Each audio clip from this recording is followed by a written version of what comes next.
thank you for sticking with us. I promise you we'll let this go as far around as possible. So with that, we'll just get right into it. My name is Ellestad. I am the Program Associate for Community Development at Foundation for Louisiana. We have three great panelists here. We have Lafitte Greenway, who is the president of the Congo Square Preservation Society. We have Daniel Samuels, who is the past president of the Friends of the Lafitte Corridor and the current chair of the Lafitte Greenway Steering Advisory Committee. And we have Cyril Saulny, who is the president of Treme. I will let them, when they come up, talk more about their own experiences and what they're doing. But one thing I want to mention before we really get to the panelists is that we've heard a lot today from developments and developers and federal agencies and the city, but this is really the panel where we're really talking about grassroots community level development and the leadership that grassroots organizations and community organizing can show to make projects happen. And so I think it's really important to stress as we move forward that this really shows how that can really make a difference and push projects forward. And if you heard, virtually every presentation this afternoon has talked about the Lafitte Greenway and Armstrong Park in some capacity, but both these projects and both these spaces have really been pushed by community organizations. So I keep that in mind as we go forward, and I think we'll start with Cyril and Lafitte, who are going to talk about Armstrong Park and Congo Square. Good evening. I know how hard it is to be the last panel up, but I'm going to start off with a few observations as well as some comments. And I must say thank you to Jack L'Oreal for actually alluding to the title of my presentation. Nothing about us is for us without us. And also David Amity, he mentioned be the one and only. The components of what I'm going to present is about being the one and only. And we also, I also want to thank him for playing that beautiful musical tribute by Louis Armstrong, Basin Street. So he knew how to take off of St. Bernard and bring it back to Basin Street. Mike Valentino said so many different things that is applicable to what Treme is proposing for the Treme. And one, he mentioned about authenticity. That's one of the key elements of what we're proposing, that authenticity. And he also mentioned that this place is one of the cultural crossroads in New Orleans, and that it's a perfect fit. Now, I thought the perfect fit was a joint on St. Bernard Avenue, with that the Amity actually owned, because I used to hang out there at the perfect fit. But it is a perfect fit to what we're all trying to do. And coupled with the Winn-Dixie project, it is a natural fit, even though it's blurry right now. It's a natural fit for Armstrong Park and Congo Square. And just for personal privilege, one of the hotels that Mike owned, the Hotel St. Marie, happens to be right across the street from the Jazz and Heritage's Foundation's archives. Well, it just so happens that that building was my family's business. It was Saulny's Hardware. So that's just a little tidbit, because the Saulnys were one of the first known people of color to, first of all, have a business on Bourbon Street. We had Saulny's Hardware on Bourbon Street, and that hardware store was moved from Bourbon Street to Toulouse and Dauphine at that particular corner. Bill Gilchrist mentioned about a full head of hair. Well, the St. Bernard Corridor, I used to hang out there all the time. I used to go to the Afro House. Obviously, I don't have an afro anymore. So talking about a full head of hair. and then you had Victor Richard with Nord, talked about 1977. Mr. Lee, I was just getting out of high school too. and met Vic at Xavier University. But in 73, when the Louis Armstrong Community Center was being built, when the materials were just being put out there on the ground, I was one of those young people from the Treme who actually secured it in terms of not letting the folks in the neighborhood actually steal the materials that it was being built with. We only had hard hats, flashlights, a lot of heart, and a lot of uncommon sense. That's all we had to secure it, to keep the elements of the community from actually pillaging from the building of that particular community center, the Treme Center. And I did observe that since this is the last panel, that some people have some great timing because some people actually snuck in because they know drinks are being served at 5. So with that being said,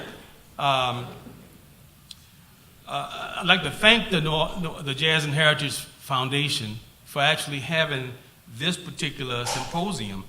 And it's so apropos because it reads Recovering Disrupted Sites and Treme 411, the future of our historic neighborhood. Now, let me further introduce myself because I'm just not the person that just go drink at different bars. I am president of a group called Treme for Treme.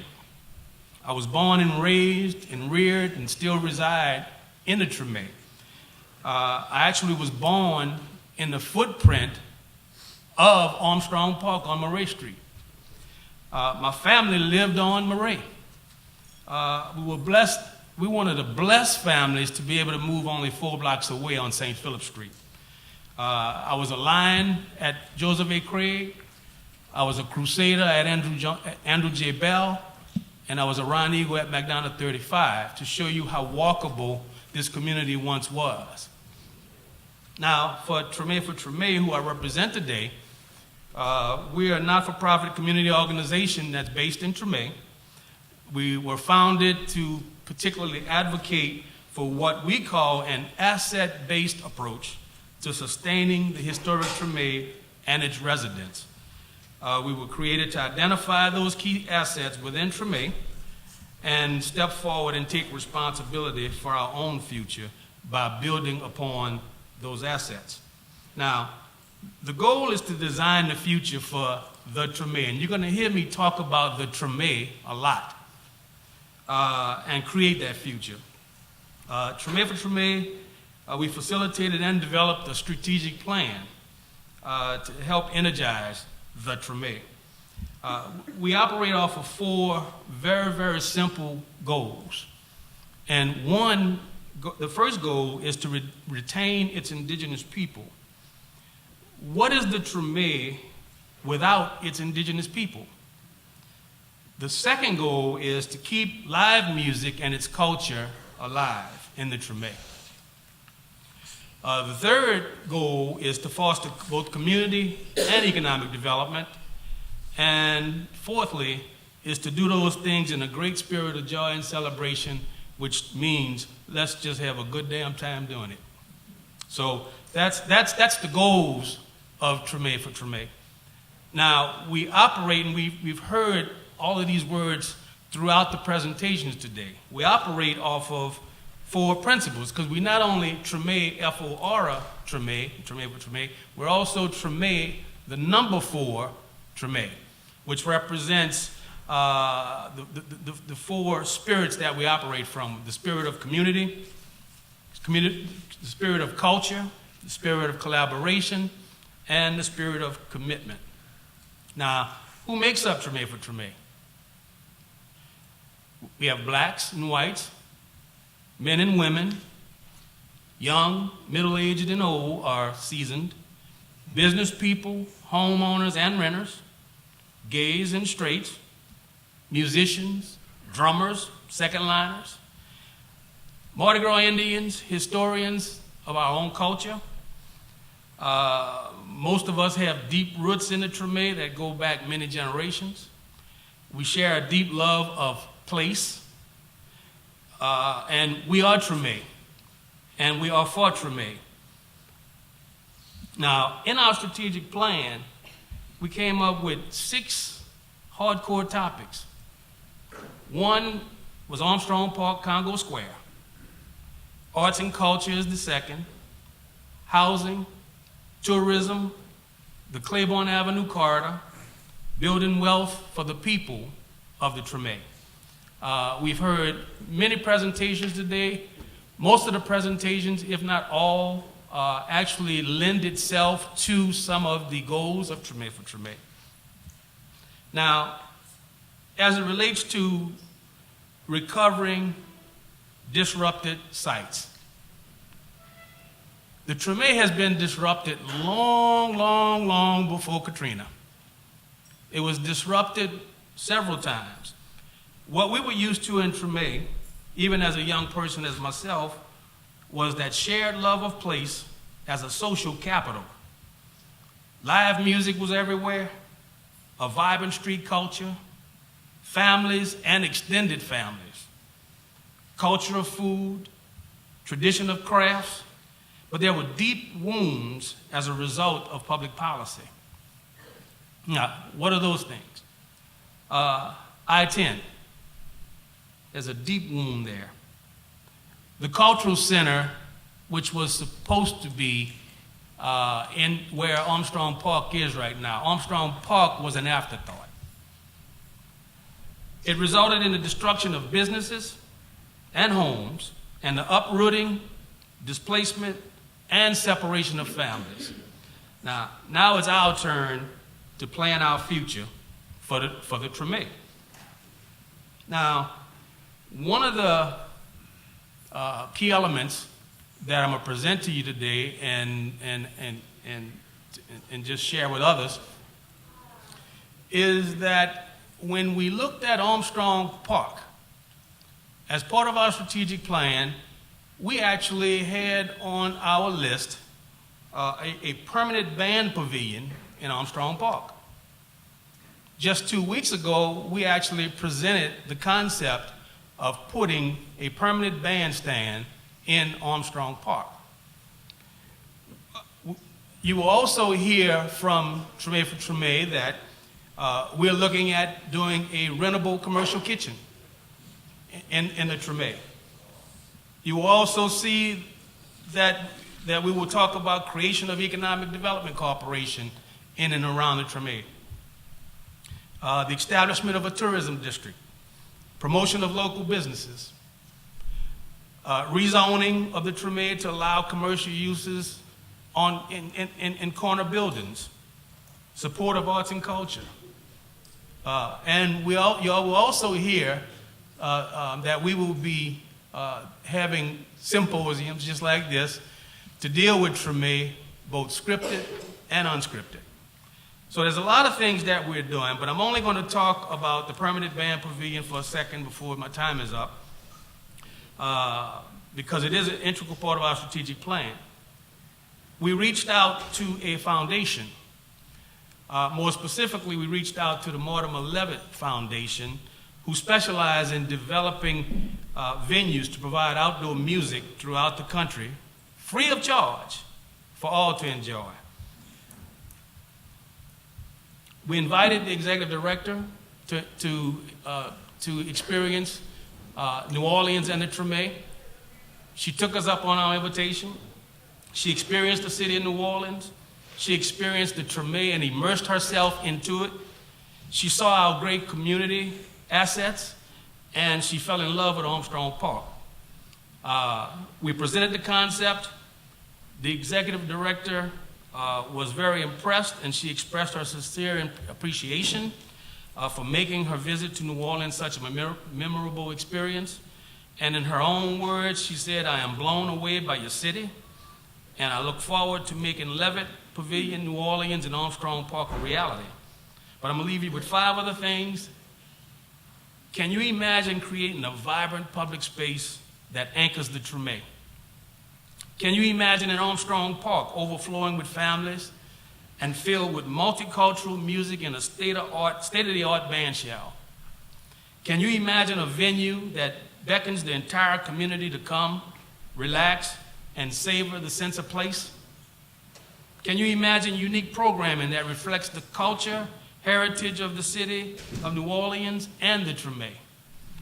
And can you imagine an energized and sustainable park? Now, all of this is a culmination of the work that Treme for Treme has instituted, started, and now it's working to complete. And I'm being told my time is up, so I'll pass it on to Luther to talk about Congo Square.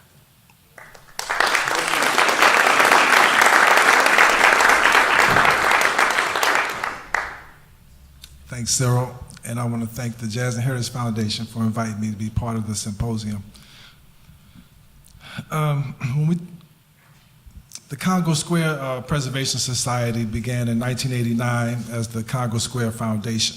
So we began not thinking of starting an organization that came out of a percussion group I was part of called Percussion Incorporated. And we had applied to the Jazz and Heritage Foundation for a grant to do drum workshops. And so we were granted the opportunity to go into Congo Square, where we thought would just be 4 Saturdays for do drum workshops. That was in 1989, and we're still going at it. So that grant went a long way, Don and Scott, so thank y'all. But when we think about being out there, just being out there, and being a drummer myself, the history and love of history really drives this whole thing. And when we've done our research over these last 2 decades, I read a book called The Autobiography of Yoga, which seems a book that might not be appropriate to the topic. But in that book, this classic Indian book, the author states that the pace of change accelerates the first 2 decades of a century, and the first 2 decades of a century influence the next 80 years of that century. And this is particularly where we are in 2012. And when we look at the history of New Orleans, we look at, in 2018, the city will be celebrating its 300th anniversary of its founding. The first 100 years, of course, Africans were brought here as enslaved Africans. And Sunday was their free day, their one day, thanks to the Code Noir, which the first article of the Code Noir was all Africans were to be baptized Catholic. And the 5th article was, since you were Catholic, you didn't have to work on Sundays or any holy days of obligation. So Sundays became the day, and Congo Square was the place. Throughout the 1700s, throughout the 1800s, Africans, up until the close of the Civil War, were still enslaved. From the close of the Civil War till the 1960s, basically the same community could not vote. That's so we're moving into now a new century. And I think one of the main things that we're looking at in terms of this neighborhood and the green space and everything in the city is that this has to be a century here where we don't repeat the same inequalities that we've had over the last 300 years. This has to be a century where equity really takes place, and it needs to take place in the very foundation of the neighborhood where Africans have been over the 300 years. And I think that's pretty much been our vision. And I think when you look at the pace of a change in New Orleans right now, is that prediction that the Autobiography of Yoga talked about is really playing itself out. You're really seeing immense and very quick development in this city. We have to really make sure that there is equity, amongst a population that has created this vast culture, and the French and Spanish, and all the cultures that have made New Orleans what it is. Our organization is really kind of based on that tenet. And we started out drumming in Congo Square. We applied in 1986 to be 1986 for Congo Square to be placed on the National Register of Historic Places. It was granted in 1997. We've continued to be out there on Sundays, and so our future vision is that the last 2 years we changed the name of our organization from the Congo Square Foundation to the Congo Square Preservation Society. And we really see that the importance of, when you look at benevolent societies in New Orleans and social and pleasure clubs, that this whole model of having a society is very important. Our organization is a membership organization, and it's the membership that we are aiming for are people who are involved with music, dance, children's programs, theater, drama, visual arts, literary and spoken word, culinary, architecture, digital media, Mardi Gras Indians, crafts, social aid and pleasure clubs, healers, teachers, community organizers, museums and cultural institutions, landscapers, and the list goes on and on. What we see going forward, in addition to our Sunday gatherings, is with the with the beautiful cultural sculpture gardens that are now in Armstrong Park that have created over the last two administrations, Mayor Nagin's and Mayor Landrieu's administrations, we have the opportunity in Armstrong Park to make that park a living classroom for conducting regular weekly educational and interactive Congo Square and Armstrong Park-led field trips for children using drums, dance, song, and accurate historic research based on Freddie Evans' book, The History of Congo Square, led by licensed tour guides. And I think that's one of the things that we really oftentimes overlook when we talk about Armstrong Park. And this is really something that was brought to my attention through the very wise leadership of people in Treme, you know. And it's remarkable when young people can know about their own history. Within Treme itself, we plan to start it in December and really kick things off in January to offer this led field trips through all the schools in Treme and extend it throughout the city. We also were part of something that happened on the Monday after the first weekend of Jazz Fest when UNESCO had the International Jazz Day in Congo Square. And that was, I don't know, raise your hands if you were there that morning.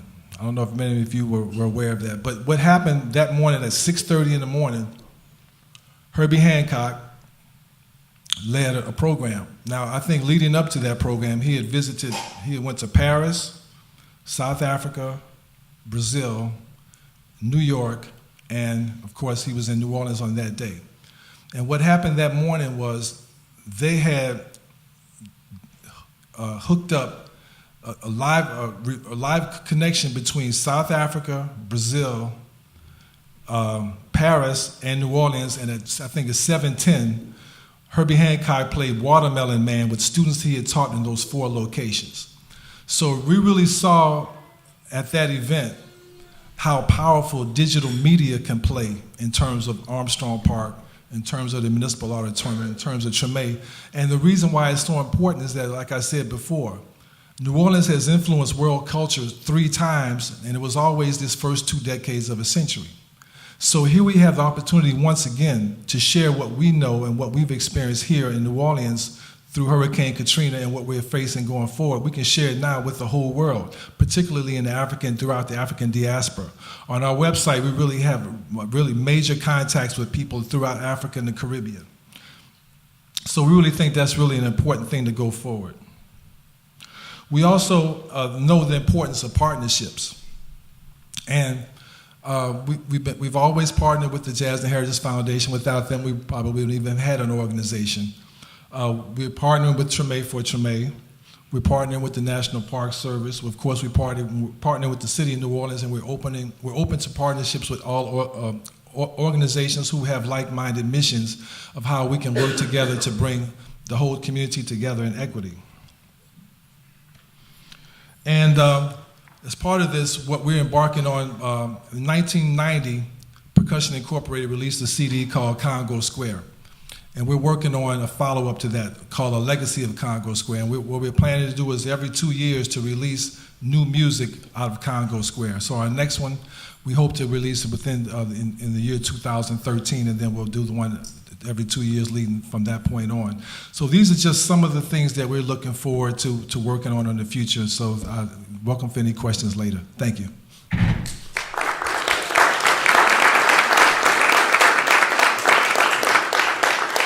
Thank you. My name's Daniel Samuels, and very much would like to thank the Jazz and Heritage Foundation for inviting me and Friends of Lafitte Corridor to be here today and share the stage with these two gentlemen. I'm a local practicing architect and a founding member of Friends of Lafitte Corridor, and since 2007 have served as chair of the city's steering advisory committee for the Lafitte Greenway. Is everybody in this room familiar with the space of the Lafitte Corridor and what we're talking about when we talk about the Lafitte Greenway? If you're not, raise your hand. I'm just curious. Just Very briefly, the Lafitte Corridor is a strip of land that runs from Basin Street, connects with Bayou St. John, and continues out all the way to Canal Boulevard. It has its roots in a history as a transportation corridor, beginning with the construction by the Spanish, with slave labor, of course, of a canal that provided a maritime link from Bayou St. John, of course, out to Lake Pontchartrain and beyond to the back of the city, what became known as back of town, and was part of a very vital part of the city's early economy. The canal was followed by a railroad built in the 19th century, and so this space, which from here all the way to Bayou St. John occupies about a city's block width between St. Louis Street and Lafitte Street, offers about 30 acres of city-owned public space. The roots of the notion or the potential of this space for public use as green space goes back at least to a document from the 1970s that was an effort of a group that were known as the Claiborne, the Claiborne Avenue Design Team. Cliff James, Rudy Lombard, and Jerome Smith were, at that time, went to the Landry administration and the State Department of Transportation with a request to find some ways forward in dealing with the damage that had been done by the construction of Interstate 10. One of the ideas they proposed was transforming the Lafitte Corridor into a linear park. That idea lay dormant for many years, and Friends of Lafitte Corridor kind of came to life after Katrina, in large part in response to the news that the city was about to sell about 8.5 acres of the corridor for development as the Louisiana Institute of Film Technology. And there was, I think, what happened was a coalescence of conviction in the community. A number of people began to get together and advocate for the profound potential that this city-owned land had to become a vital ingredient in the city's recovery. It's with its history, its continuity, the fact that it has the potential, instead of dividing neighborhoods as it had for many years, to provide common space for them and to serve the community's needs in active transportation, public health and recreation, environmental sustainability, cultural education, and so forth. We found very quickly that the idea had a tremendous amount of support in the planning community, also among members of the city council, and was quickly adopted and absorbed into the planning documents that came out of the post-Katrina period. So the project today is actually an official, one of the mayor's 100 projects. There's about $6.5 million of federal money from the Disaster Community Development Block Grant Program for construction of the core of the project, which will be a trail, a simple 12-foot path that will connect from Basin Street all the way out past Bayou St. John to North Alexander. The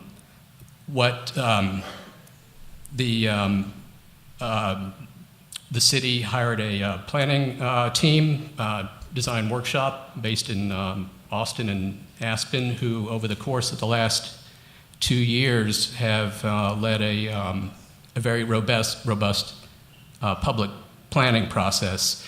Their third and essentially final round of public meetings were just completed this last month in October, with meetings at the Sojourner Truth Center and also in Mid-City.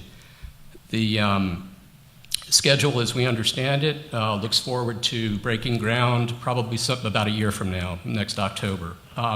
Main point I'd like to make is that this project really got its feet off the ground as a vision that came out of the community. The funds that have been allocated are simply going to basically create a blank slate, if you will. There are planning documents which are available for the public to view and to continue to comment on the city's website, which is LafitteCorridorConnection.com, and I encourage all of you to do so. But if the core conviction of folk, Friends of Lafitte Corridor, has always been that this project will be successful to the extent that it represents and reflects the needs of the community. And I encourage, I think it's essential in the years to come that folks from the community take a very active part in shaping its future. So again, I want to thank you all for having us here and welcome you to become involved with the Lafitte Greenway.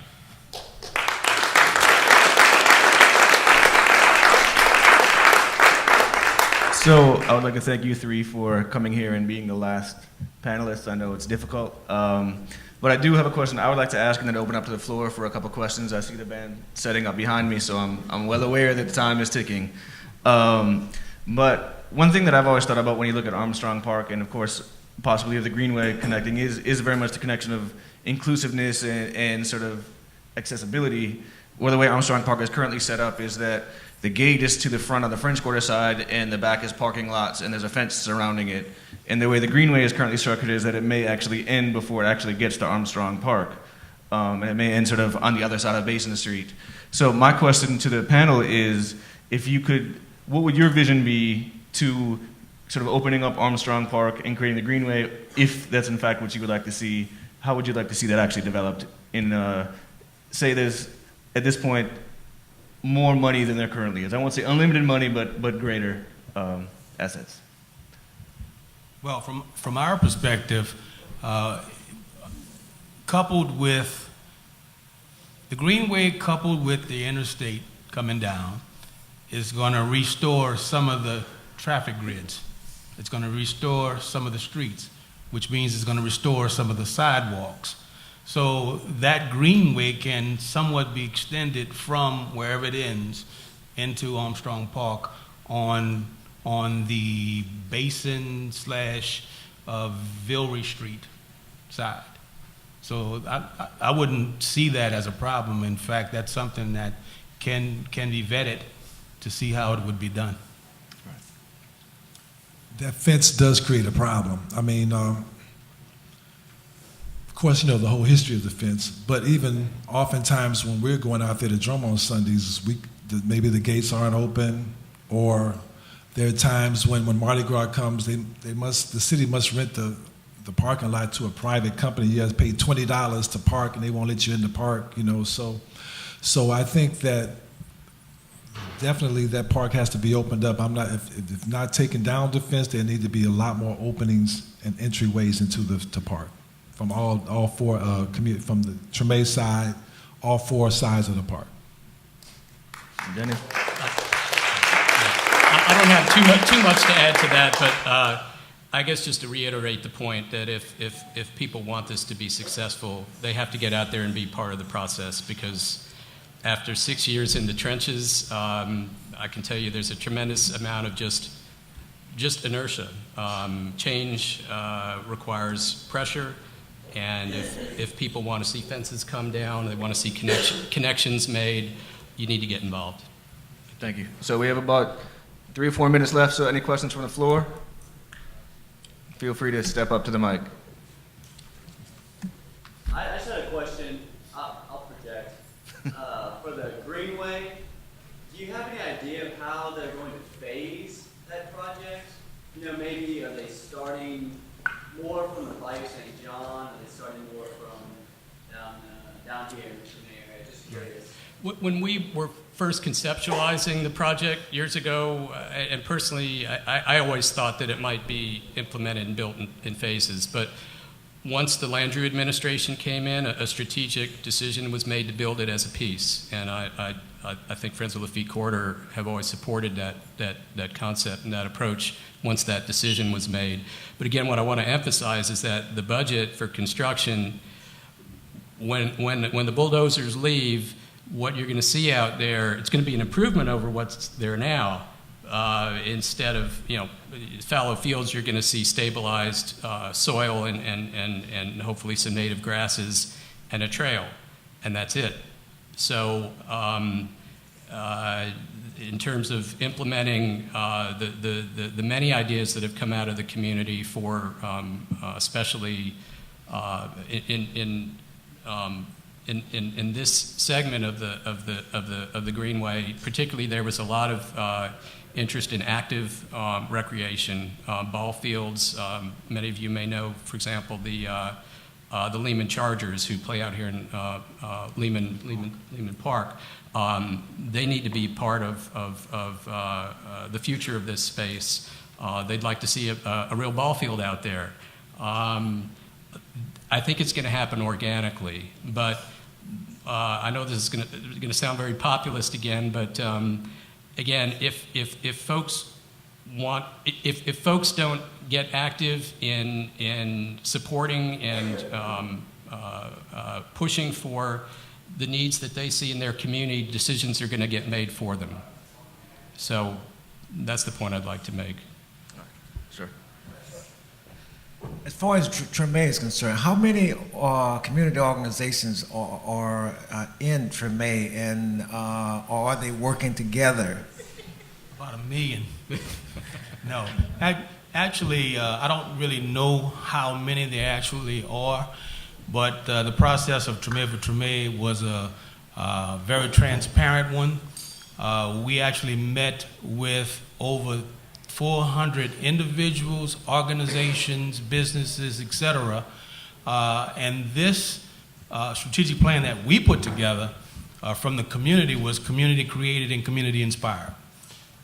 So we have no problems with saying that we truly represent the community, because many of the organizations and many of the business people who are in here today came to the table and actually listened, gave input, and we also expect to be part of the process of being a benefactor of whatever this development is going to look like. So it's, I'm not even going to try to guess how many organizations exist. So it is about 5 o'clock. Is there any last question before we close it out? Sure. I'd like to say something before the next question. I just want to acknowledge Jacques Moriel's terrific involvement with us from the very beginning and all through the process. So, Jacques, you know, your commitment to our community is very, very appreciated.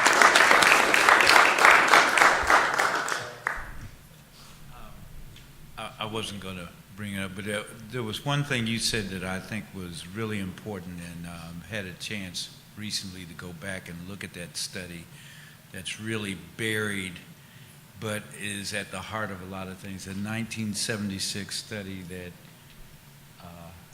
actually David was a part of, as well as all the people you mentioned. Would it be worth pulling that team back together?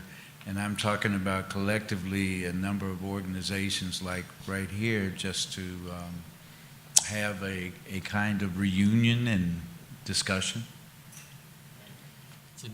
It's an intriguing idea. I mean, I know Mr. James is still very active in the planning business here in town. Dr. Lombard, I believe, is based in Chicago, but spends a lot of time in New Orleans. I guess maybe more to the point is the fact that different organizations, I mean, this is the first opportunity I've had to meet these gentlemen.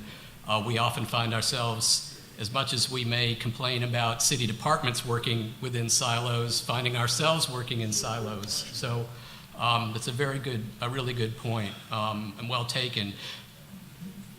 One issue I'd like to note is that we don't know yet what mechanism or structure the city is going to create for guiding the build out of the Greenway, which I think is going to take 30 years.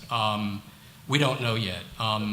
Personally, I think it's crucial that the community has a very active role structurally in that process, but we don't know yet what that's going to look like. And again, I encourage people who care about the shape that this neighborhood takes with all of these really pretty profound changes that are happening over the next 5, 10, 15 years, to keep pressure on to make sure that the community and the public are involved. Anything else you guys want to add? Thank you. Thank you. Well, I just want to say, on behalf of myself and everyone who was involved in putting this event together, thank you to all of you, and especially to all of our incredible speakers today. Getting today's symposium organized was an extraordinary learning process. Just finding out who all the key players were. I especially want to thank Austin Allen for his patience and his leadership and his deep understanding of the issues affecting this community and all of his incredible ideas. There were so many people that we connected with in the process of organizing today's event. And then, of course, being here all day and hearing all the incredible presentations, we've learned so much. So I hope that the cost of admission wasn't too high for you all. And that you enjoyed yourselves today and that you feel that you were well looked after. And again, I think it's important now that we end the serious talk and we get down to the serious business of partying. So I invite you all to come out onto the balcony and cap the day with a cocktail. So thank you all for being here.